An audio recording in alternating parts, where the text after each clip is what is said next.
Atenção porque vai começar a aula de ciências. Boa tarde, meus queridos alunos do 7º ano. Aqui quem fala é a professora Bruna. Hoje nós vamos ter uma aula um pouquinho diferente. Hoje é nosso dia de avaliação de ciências, então vamos respirar, ter calma e começar a nossa revisão, tá? Começando a nossa aula de hoje, nós vamos começar pela parte da correção da atividade passada, tá certo? Então, como de costume, eu trouxe para vocês 2 questões da nossa lista de atividades para a gente analisar e responder juntos, tá certo? Eu trouxe para vocês a terceira questão, que está aí esse mapa bem bonito do Brasil, colorido, cheio de números e cores, não é isso? E eu peço para que vocês analisem ele e digam os respectivos biomas que estão de acordo com a numeração, em ordem crescente, tá? Então, nós temos aí no número 1, o bioma amazônico, né, minha gente? Aquele bioma que fica entre os trópicos de Capricórnio e a linha do Equador, que tem aquelas árvores enormes, o solo fértil, né? Aquele solo fértil com a raiz não muito profunda das árvores. Lembram lá? A grande diversidade de animais, de plantas.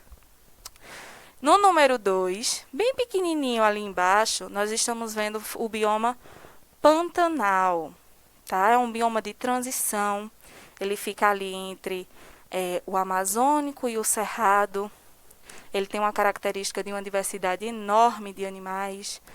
Um solo, que é um solo que tem grande quantidade de água, que é uma característica, tá?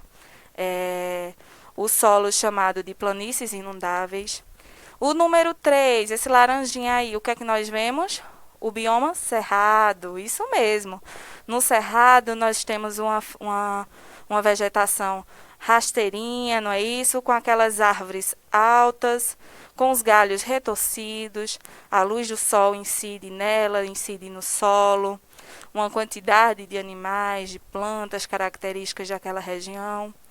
No número 4, nós temos o nosso bioma caatinga, que ele é característico pelo seu clima seco, solo seco, os animais e as plantas que vão se adaptando a pouca quantidade de água, né? E no número 5, ali o roxinho, ele vai ali debaixo do sul até o nordeste, não é isso? A região nordeste. É o nosso bioma atlântico. A Mata Atlântica é a segunda mata de extensão, né? Maior em extensão aqui no Brasil. Então, lá nós temos uma mata fechada, que tem uma biodiversidade de animais enorme, uma vida enorme lá dentro dela. E ela está ficando pequenininha, minha gente, por conta dos impactos que está causando, né? Os impactos que o homem vem causando a esse tipo de bioma. E, por fim, nós temos lá no finalzinho, no sul do Brasil, na cor rosa, o bioma Pampas, não é? O bioma Pampas, que tem aquela vegetação rasteirinha de gramas e capins, ótimo para a criação de gado, não é isso? Então, qual seria a resposta correta da nossa terceira questão? A letra A. 1, amazônico. 2, Pantanal, que é aquele bioma que fica no parte de transição. 3, o cerrado. 4, a caatinga. 5, o nosso bioma atlântico. E 6, por fim, os pampas. A quinta questão, eu trouxe para vocês essa imagem, né, de um incêndio que acontece na floresta atlântica. E eu pergunto a vocês, para que vocês considerem as implicações, né, dessas queimadas. O que é que causa essas queimadas nessa região, dessa Mata Atlântica? Então, nós temos que esses grandes incêndios de florestas causam impactos insignificativos sobre a fauna e a flora daquele local. Será que aquela prática de queimada, né, no caso, ela é necessária para a implementação da agricultura sustentável? Será que queimando as matas a gente consegue fazer uma agricultura sustentável? Não, né? Então, a resposta correta é a letra A, que nos diz que nós podemos perder a diversidade biológica daquele local, considerando que aquelas espécies, elas podem sobreviver, né? Porém, nós perdemos grande quantidade de diversidade biológica quando acontece esse tipo de catástrofe, tá certo, minha gente? Então, agora é hora da nossa revisão. Respira. Foram poucos assuntos trabalhados agora nessa segunda unidade, né, minha gente? Vamos ter calma, atenção, tá? Vai ser bem rapidozinho, mas prestem atenção na minha fala. Vamos revisar tudo o que nós vimos durante essa segunda unidade. Nós falamos sobre temperatura e suas unidades de medida, nós falamos sobre a troca de calor, né? E aquele equilíbrio termodinâmico. Nós falamos sobre os impactos ambientais e as catástrofes naturais que acontecem nos nossos ecossistemas. Nós falamos também sobre as mudanças das espécies e a criação de espécies. Então, vamos lá começar? Eu trouxe pontuando cada assunto, tá certo, minha gente? Para ficar mais claro para vocês. Então, nosso primeiro assunto é temperatura e suas unidades de medida. Então, quando nós falamos em temperatura e sua unidade de medida, o que nos vem à mente? Temperatura, né? E o que é essa temperatura, minha gente? Qual é a característica da temperatura, né? Temperatura, ela vai ser a movimentação dos átomos ou moléculas presentes nos corpos, tá certo? Então, todo corpo, seja ele o que for, né, ele é constituído de átomos e de moléculas. E esses átomos e moléculas estão sempre em agitação, que nós chamamos de agitação térmica. Seja ele líquido, seja ele sólido, seja ele gasoso, ele é constituído de átomos e moléculas que estão sempre em agitação. E esse grau de agitação molecular, que nós chamamos, nos dá a temperatura. Ou seja, quanto maior for a agitação das moléculas, maior também será a temperatura. Então, moléculas muito agitadas, temperatura alta. Quanto menor o grau de agitação daquelas moléculas, menor também será a temperatura, certo? Moléculazinhas lá pouco agitadas, temperatura baixa. Vejam aí nesse desenho, tá? Nesse GIF. Nós temos um aparelho inserido, tá? Vamos dizer, numa substância, tá certo, minha gente? O primeiro, ele está em uma temperatura baixa. Então, a agitação das moléculas é bem pouquinho. Tá vendo que elas estão mais unidas? O segundo, eu já estou tendo um aumento da temperatura. Vejam aí a lista vermelha, que está me dizendo que a temperatura está subindo. Vejam que aquelas moléculas, elas estão num grau de agitação maior, não é? Do que a primeira. E assim eu aumento bem mais a temperatura. Então, as moléculas estão fazendo o quê? Bem agitadinhas, como se estivesse numa balada dançando. Então, quanto maior a temperatura, maior o grau de agitação dessas moléculas. E como nós sabemos, né? Como nós medimos, com que nós medimos a temperatura? Nós utilizamos o termômetro, certo? Então, o termômetro é esse equipamento que vocês estão vendo aí na imagem. Esse é um termômetro de mercúrio, mas lembram lá da aula que eu trouxe um termômetro digital para vocês? Esse termômetro, ele serve para medir, aferir, quantificar a temperatura dos corpos, tá? De uma substância, de uma pessoa, de um ambiente. Então, nós utilizamos as escalas termométricas, né? O termo escala termométrica que foi desenvolvido por alguns cientistas. Então, eles estudaram a temperatura e eles quantificaram de acordo com as suas escalas. Então, na imagem nós temos Celsius, nós temos Fahrenheit, bem bonitinho aí sentado olhando para vocês. E nós temos Kelvin olhando ali para o horizonte. Então, cada um desses cientistas desenvolveu a sua escala termométrica. Aqui no Brasil, nós utilizamos a escala de Celsius, tá certo? Então, Celsius, ele estudou que a água em temperatura de 0 graus Celsius, né, de 0 graus até então, em pressão constante, essa água ela vai congelar em 0 graus, certo? E ela vai passar a ebulir, a ferver em 100 graus, tá certo? Então, aqui no Brasil, nós utilizamos os graus Celsius. Quando nós pegamos o telefone para olhar a temperatura que está na nossa cidade, nós vamos encontrar grau Celsius. Uma bolinha lá em cima do número com o ser maiúsculo bem do lado. Então, quando nós estamos falando de temperatura, falamos do equipamento que nós utilizamos para a temperatura, para medir a temperatura, nós falamos de calor, né, minha gente? Muitas vezes nós relacionamos calor e temperatura como sinônimos, né? Como sendo a mesma coisa. Porém, o calor vai ser a energia térmica que vai transferir, vai estar em trânsito, vai ser transferida de um corpo mais quente para um corpo mais frio, sempre. Então, o calor vai ser a energia transferida de um corpo mais quente para um corpo mais frio, certo? E esse calor, ele pode se apresentar de duas formas. Calor sensível e calor latente. Mas, Bruna, o que é calor sensível? Vamos revisar? O calor sensível é aquele que vai apenas provocar uma variação da temperatura. Vejam aí na imagem ao lado. Eu tenho um bico, né, com uma chama saindo dele. Então, aquela chama está aquecendo uma barra metálica que aquela pessoa está segurando, certo?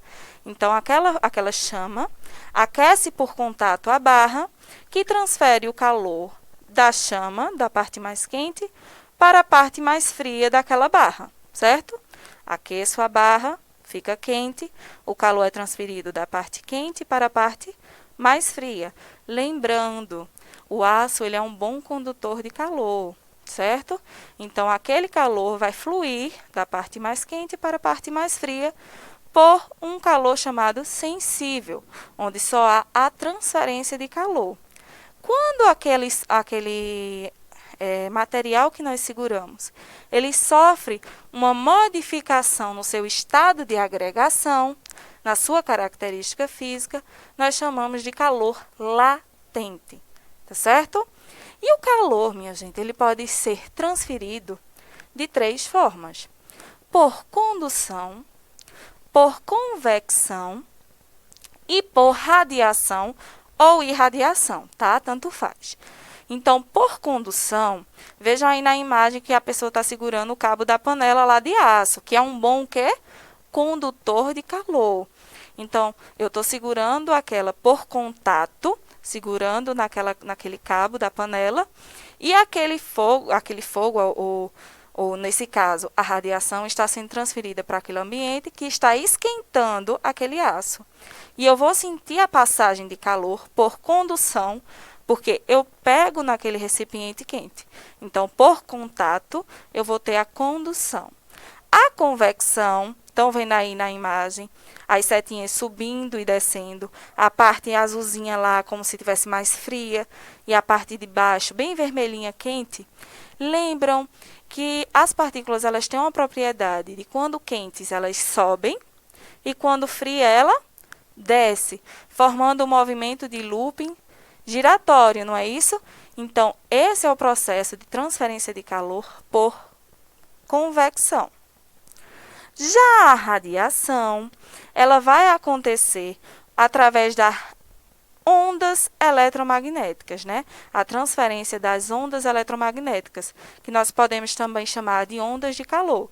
Então, aquela parte que está quentinha vai transferir calor através de ondas eletromagnéticas até o material, certo? Sem precisar tocar. É o que acontece com o Sol, tá certo, minha gente? O Sol está lá, quilômetros e quilômetros de distância da gente, mas nós não conseguimos sentir o calor dele. Então, como nós conseguimos sentir essa passagem de calor? Através da irradiação, tá certo? Então, a irradiação faz com que nós sintamos o calor do Sol. E agora, os impactos ambientais e as catástrofes naturais. Nós estamos dentro de um meio ambiente, seja ele modificado pelo homem ou ele in natura, certo? Esse meio ambiente, ele constitui ecossistemas, né? Que são seres vivos e seres não vivos que são presentes e vivem em harmonia, tá, minha gente? Então, esse conjunto de ecossistemas, de plantas e animais, de solo que existe, formam um bioma e nós vamos ter uma biodiversidade dentro deles. O que é bio? Vida. Então, uma diversidade de vida dentro daqueles ecossistemas. E quais são as causas, né, e as consequências das modificações sofridas pelo meio ambiente? Nós sabemos que o meio ambiente ele sofre modificações e ele está sofrendo ainda mais modificações durante os anos. E o que é que causa isso, né? Quais são as consequências dessas causas? Vejam, as causas elas podem ser naturais e elas podem ser antropogênicas, né? Causadas pelo homem. Por exemplo, um incêndio florestal é uma causa antropogênica, né? Causando consequências para o meio ambiente. E qual é a consequência? Nós vamos ter um impacto no meio ambiente. Nós podemos perder fauna, nós podemos perder flora, não é isso? Nós podemos perder o solo, que ele pode ficar impróprio para o cultivo, impróprio para a moradia. Então, minha gente, as causas elas podem ser naturais, elas podem ser antropogênicas e elas vão ter consequências. E o que seriam essas consequências? Catástrofes ambientais e os impactos ambientais, né? Nós temos como os desastres naturais algum conjunto de fenômenos que acontecem no nosso planeta, né? Então, quando eles ocorrem, podem trazer consequências catastróficas para o ser humano e para os demais seres vivos. Então, nós temos um exemplo, o terremoto. O terremoto, fixem bem, o terremoto é um tipo de tremor que é abrupto e intenso e ocorre na superfície terrestre graças a um fenômeno geológico que vai ocorrer na litosfera. Então, a litosfera, que é a camada que reveste, ela não é lisinha, ela é cheia de deformidades chamadas de placas tectônicas. Então, ao se movimentar, essas placas tectônicas, minha gente, elas ficam como flutuando em cima do magma no interior da Terra. Então, quando elas vão se movimentando, elas podem colidir umas nas outras e trazer uma catástrofe como um terremoto. Quando o terremoto acontece na Terra, acontece essa tragédia, essa catástrofe, como na imagem aí ao lado. Quando ela acontece no mar, nós temos os famosos tsunamis, tá certo? Então, os tsunamis são grandes ondas oceânicas que são geradas por terremotos ou outros eventos geológicos, por exemplo, o vulcanismo, no mar, tá? No oceano. Então, vai ter o abalo sísmico ali do choque das placas, vai fazer com que aquelas ondas se agitem, né? O mar se agite e formem grandes ondas. E os furacões e tornados? Qual é a diferença entre eles, minha gente? A diferença entre furacão e tornado está na intensidade e na velocidade e a área de abrangência que eles atuam, certo? Então, o furacão, eles são grandes e bem lentos, né? Mais lentos do que os tornados. Enquanto os tornados, eles são maiores e mais rápidos. Então, a diferença está na intensidade e no seu diâmetro. E os vulcões, né? As erupções vulcânicas. Como é que elas acontecem? Nós temos lá a formação do vulcão. Dentro do vulcão tem o que, minha gente? Magma, né? Magma, pedaços de rochas, gases, cinzas. Então, lá vai ter uma pressão.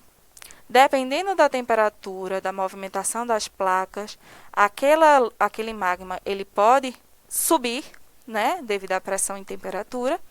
E fazer com que haja o vulcanismo, né? A erupção daquele vulcão, que pode causar consequências para aquela região. Então, dependendo de onde aquele vulcão esteja, se ele estiver perto de uma cidade, aquela cidade pode sofrer consequências, né?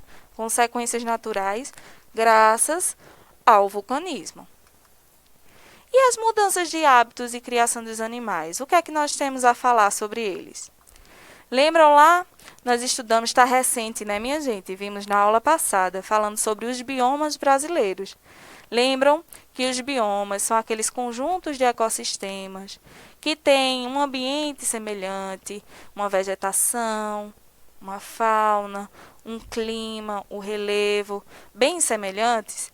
Então, nosso Brasil, ele tem biomas, certo? O mundo tem biomas, todos os países têm biomas, mas nós estamos focando nos biomas brasileiros.